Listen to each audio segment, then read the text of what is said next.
वालेकुम दोस्तों। नावल तड़प दिल की राइटर रिमशा हयात किस्त नंबर 10 और 11। शीज़ा, आज मेरी किस किस से मीटिंग्स हैं?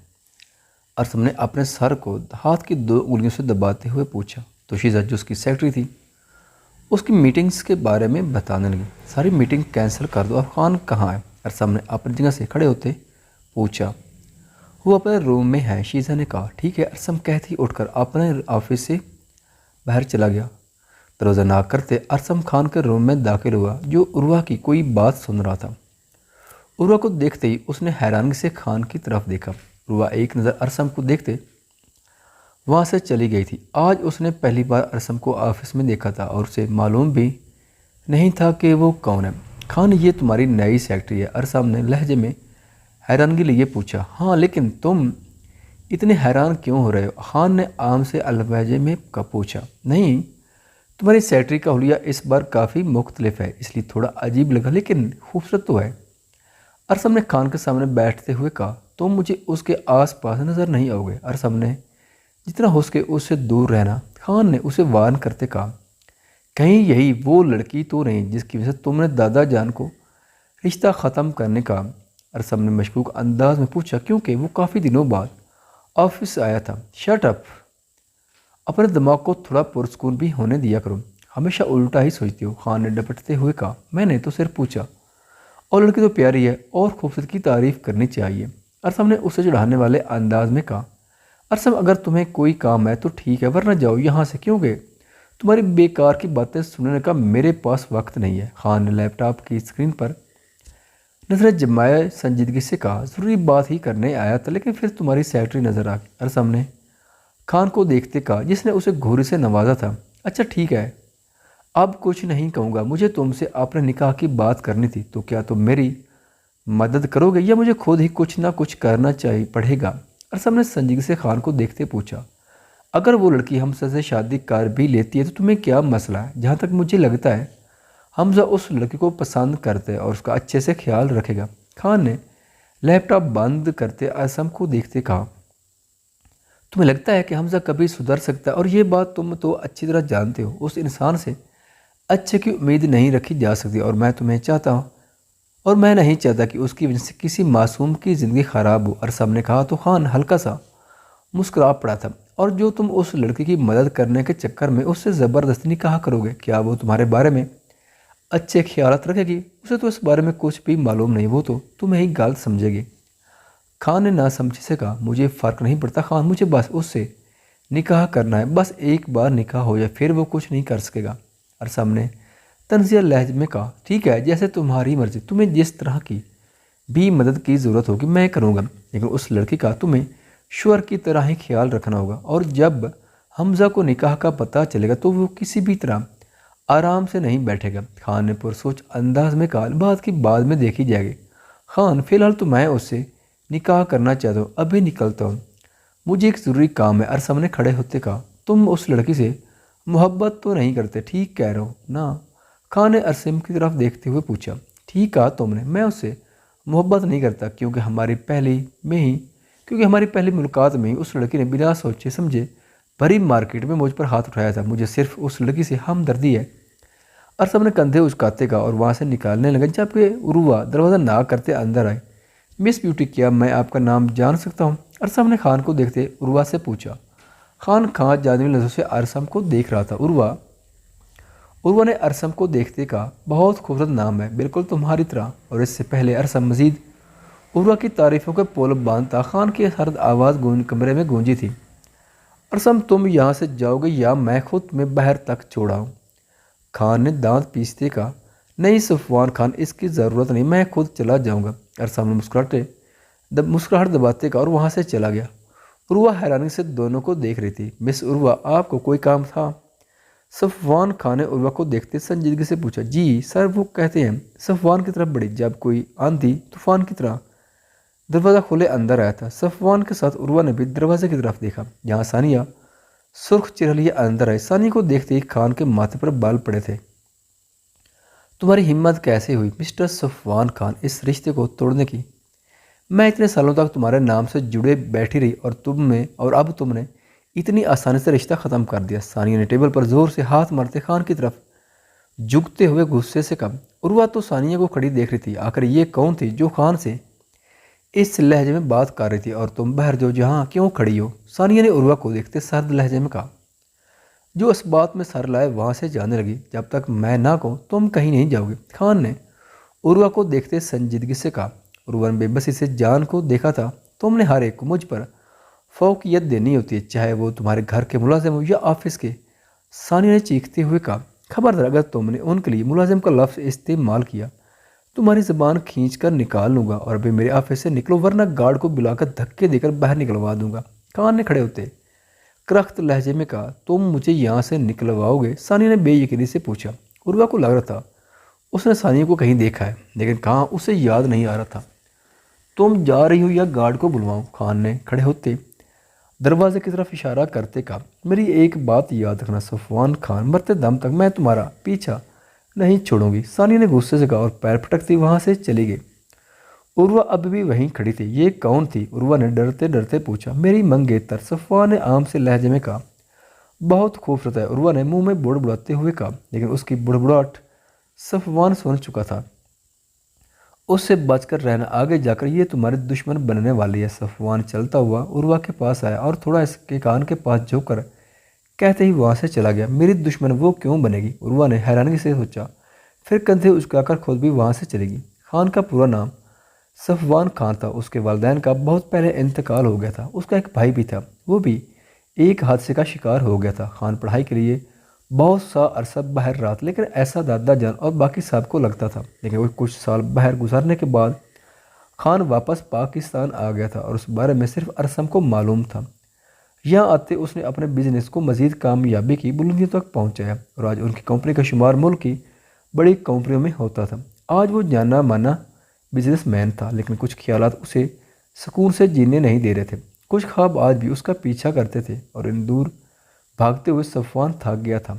अब वो सब चीज़ों का मुकाबला करना चाहता था। उस सब लोगों को ख़त्म कर देना चाहता जिसने उसके अपनों को तकलीफ़ दी थी। उर्वा खान के साथ चल रही थी। उसने भी ब्लैक कलर का सूट पहना था और खान ने भी ब्लैक कलर की पैंट शर्ट पहनी थी, जिसमें वो काफ़ी हैंडसम लग रहा था। मिस उर्वा, आप अंदर क्यों नहीं आ रही? सफ़वान ने लिफ्ट में दाखिल होते उर्वा को बाहर खड़े देखा तो पूछा। वो सर में सीढ़ियों से आ जाती हूँ। उर्वा ने जल्दी से कहा। शायद सफ़वान के साथ अकेले जाने में उसे डर लग रहा था। सफ़वान ने आगे बढ़ते उसे बाजू से खींचकर लिफ्ट के अंदर किया। अगर मुझे आपके साथ कुछ करना भी होगा तो मैं मौका तलाश नहीं करूँगा, बल्कि कार गुजरूँगा। इसलिए अपने छोटे से दिमाग में फजूल ख्यालात ना लाया करें।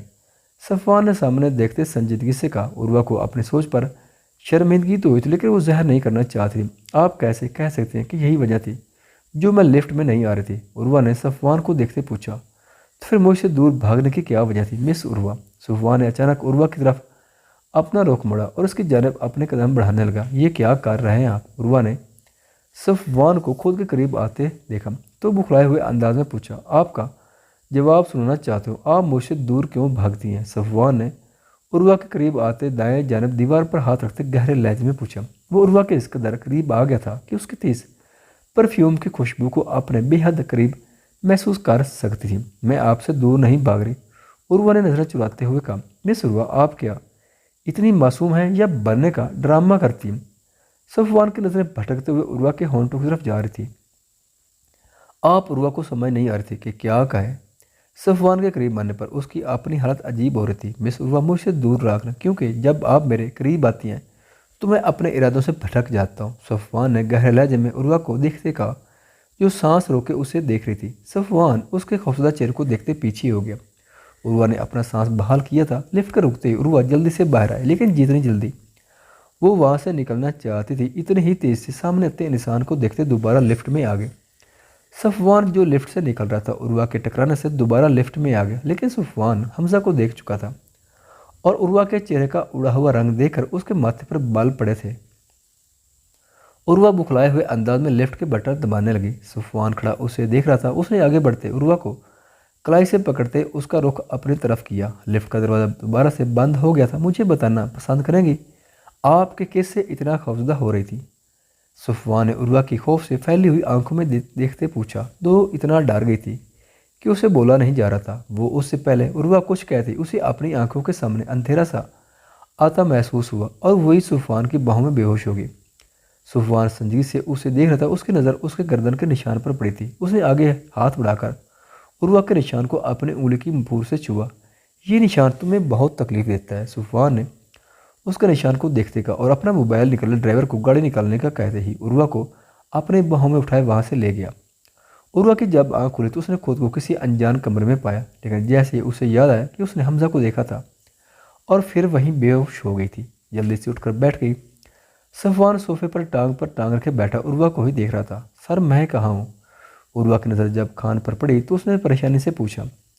मेरे फ्लैट पर। अगर आपको याद हो तो आप मेरी ही बाहों में किसी को देखकर बेहोश हुई थी। कौन था वो जिसे देखकर आप इतनी खौफजदा हुई कि बेहोश हो गई? खान अपनी जगह से उठकर चलता हुआ उर्वा के पास आया और संजीदगी से पूछा। मैं किसी को देखकर बेहोश नहीं हुई थी। शायद मेरी तबीयत ठीक नहीं थी इसलिए मैं बेहोश हो गई। उर्वा ने नज़र चुराते हुए कहा। मिस उर्वा, अगर आप सच बोल रही हैं तो नज़र क्यों चुरा रही हैं? खान ने उर्वा के पास बैठते हुए पूछा। सर ये मेरा ज़ाती मामला है, आप प्लीज़ इसके बारे में मुझसे कुछ मत पूछें और मुझे अब घर जाना। उर्वा ने सफवान को देखते कब। ठीक है, मैं बाहर आपका इंतज़ार कर रहा हूँ। और हाँ एक और बात, जब मैं आपको लिफ्ट से बाहर लेकर आ रहा तो ऑफिस के लोगों ने हम दोनों को देखा, तो इस मामले में मुझसे शिकायत मत कीजिए क्योंकि मेरे पास कोई जादू तो था नहीं जो मैं आपको पकड़े हुए गायब हो जाता। खान ने तीखे लहजे में कहा। क्या हम दोनों को ऑफिस स्टाफ ने एक साथ देखा? उर्वा ने परेशानी से खान को देखते पूछा। मिस, साथ नहीं, मेरी बाहों में सब ने देखा है। खान ने उसकी बात बकी दुरुस्तगी करते कहा और वहाँ से चला गया। उर्वा ने अपना हाल कतार किया था। पता नहीं वो लोग मेरे बारे में क्या सोच रहे होंगे, उर्वा ने दिल में सोचा और वहाँ से बाहर चली गई। लेकिन ऐसा कुछ नहीं था, किसी ने उनको नहीं देखा था। वहाँ एक इंसान ने देखा था और वो था अरसम, जिससे खान की बाहों में उर्वा को देख शाकड़ ज़रूर लगा था। उर्वा को एक बात समझ नहीं आ रही थी कि हमजा वहाँ क्या कर रहा था। अब न जाने आगे क्या होने वाला था। हमजा काम की क्या सूरत हाल है? सब ठीक चल रहा है? रहमान ने हमजा को देखते पूछा। सब ठीक चल रहा है डैड, लेकिन मुझे आपसे बात करनी थी। हमजा ने अपने बाप को देखते कहा। हाँ कहो, क्या बात है? रहमान ने पूछा। डैड, मैं एक लड़की को पसंद करता हूँ और उससे शादी करना चाहता हूँ और मैं चाहता हूँ कि आप शरीफ लोगों की तरह उनके घर रिश्ता लेकर जाएं। हमजा ने संजीदगी से अपने बाप को देखते कहा। कौन है वो लड़की? रहमान ने पूछा। उसका ताल्लुक किसी अमीर ख़ानदान से नहीं है, उसके बाप की एक सब्ज़ी की दुकान है। हमजा ने कहा तो रहमान ने हैरानी से उसकी तरफ देखा था। तुम्हारा टेस्ट कब से ख़राब हो गया? अब तुम एक सब्ज़ी बेचने वाले की लड़की से शादी करोगे और तुम्हें लगता है मैं यानी रहमान उन गरीब लोगों के घर अपने बेटे के रिश्ते के लिए जाऊंगा? हरगिज़ नहीं। और मैं तुम्हारी शादी किसी भी ऐसी लड़की से होने नहीं दूंगा जो गरीब हो। गरीब लव से ही मुझे नफरत है, तुम अच्छी तरह जानते हो। फिर भी उस लड़की से शादी करना चाहते हो और अगर बात एक दो रातें गुजारने के बाद ख़त्म हो जाती है तो तुम जो करना चाहते हो करो उस लड़की के साथ। जब दिल भर जाए तो छोड़ देना, लेकिन शादी तो बिल्कुल भी नहीं। रहमान ने साद लहजे में कहा।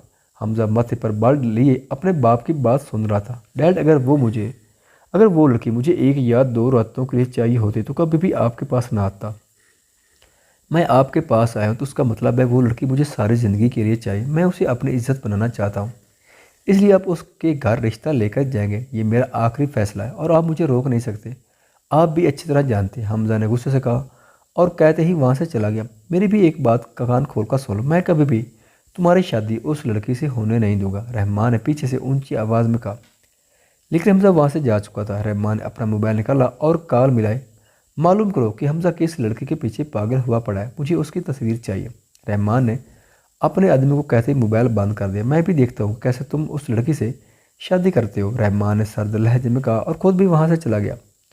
उर्वा घर आई तो बल्कीस ने कहा कि मलाइका उसी का इंतज़ार कर रही है, तो उर्वा सीधा अपने कमरे की तरफ चली गई जहाँ मलाइका बैठी हुई थी। खैरियत, तुम परेशान लग रही हो, उर्वा ने अपनी चादर उतारते बेड पर रखते मलाइका को देखते पूछा। उर्वा, मुझे तुमसे बात करनी, मुझे समझ नहीं आ रही कि मैं क्या करूं।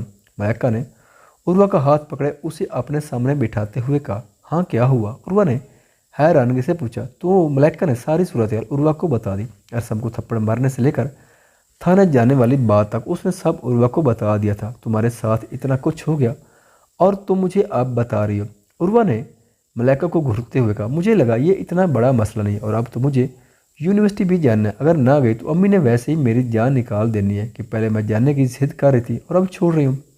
लेकिन मुझे समझ नहीं आ रही कि मैं क्या करूं। अगर उन दोनों में से फिर कोई मेरे सामने आ गया तो पता नहीं वो मुझसे क्या चाहते हैं। क्या करूं, मुझे समझ नहीं आ रही। मलाइका ने परेशानी से पूछा। तुम उनसे पूछो कि वो दोनों चाहते क्या है। जहाँ तक मुझे लगता है वो दोनों तुम्हें पसंद करते हैं, उर्वा ने पुरसोच अंदाज में कहा। उर्वा, मेरा मजाक का मूड नहीं है। इस वक्त मैं बहुत परेशान हूँ, मलाइका ने घूरते हुए कहा।